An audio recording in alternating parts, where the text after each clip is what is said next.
Israel's blockade of all humanitarian aid entering Gaza is now into its second day. Israel says it will stop the flow of aid until Hamas agrees to extending phase one of the ceasefire deal that expired over the weekend. There are reports that food prices in the territory are already beginning to surge. For more on what that could mean for the ceasefire, we're joined from London, Ontario by Michael Link, Associate Professor at Western University and former UN Special Rapporteur for the situation of human rights in the Palestinian territories. Good morning to you. Good morning. Thank you for having me. It's good to have you on. Israel says phase one could be and would be extended for 6 weeks. What is Israel trying to achieve with an extension?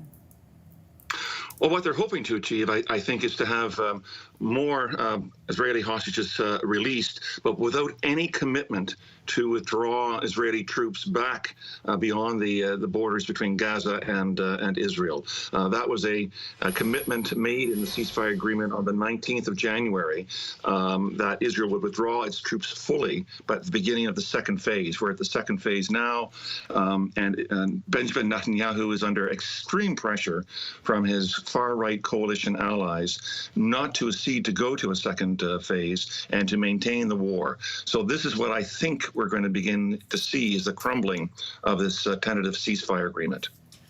Michael, we were just showing our viewers a live look at Khan Yunis this hour. If we could go back to that shot, because I look at Khan Yunis. Here it is. This is in Gaza, obviously. And I'm looking at the people there. And I'm wondering what life looks like for them. We know that international groups have long warned about the risk of starvation in Gaza. The UN World Food Program says more than 90% of Palestinians living in the Gaza Strip are facing, quote, crisis levels of hunger. How dire could the consequences of this blockade be? Well, extremely dire. We know from conditions that occurred during the summer and fall of 2024 into January of 2025, when the ceasefire finally took effect, that there was very little food getting into Gaza. Before the war began in October 2023, there were over 500 trucks of humanitarian aid entering Gaza every day. And that was with a population that was relatively well fed, although still very poor. By January of 2025, an average of 18 trucks a day of humanitarian aid was getting in. So there's virtually no food at all for the 2.2 million Palestinians. That changed dramatically after the ceasefire was agreed to in late January. And we were getting somewhere between 600 and 700 trucks a day going in. But still, there's virtually no. This is winter in Gaza. There's virtually very poor access to water, no sanitation, poor health conditions, no education there, with 70% of the homes in Gaza destroyed or badly damaged. You can see some of the damage and destruction on your screen right now for our viewers at home. Egypt and Qatar condemning Israel for blocking aid to Gaza. Egypt saying Israel's decision is, quote, a flagrant and clear violation of humanitarian law. We know both of these countries are mediators in ceasefire talks. How could that affect negotiations going forward? Well, it's a real danger with respect to this. I don't think you're going to see Qatar or Egypt withdraw from acting as mediators with respect to this. Trying to find a lasting or long-lasting solution with respect to Gaza is too important to both countries, and particularly with respect to the relationships with the United States. But what they've said with respect to the blockage of food aid is entirely true.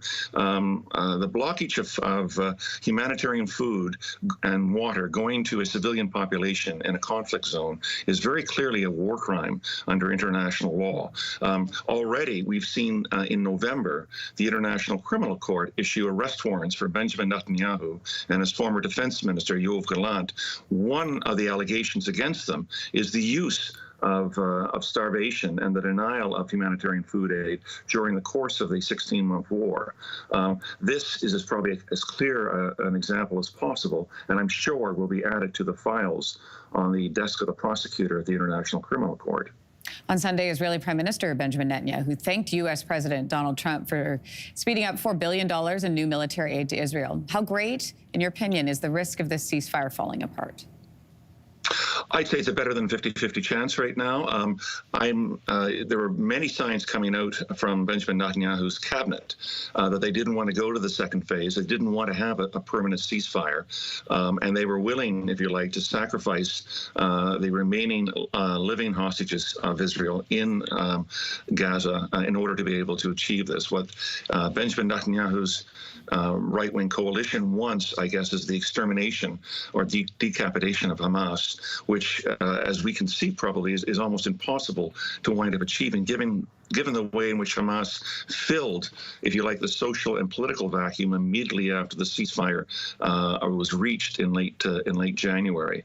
So, but I fear, because of the support that Netanyahu thinks he probably has from the Trump administration, we're going to see this ceasefire probably collapse sooner than later, and the war probably continuing. Michael Link, thanks for your time this morning. Appreciate it. My pleasure. If you like that video, make sure to subscribe to the Your Morning YouTube feed, where you can find all kinds of new content posted every weekday morning.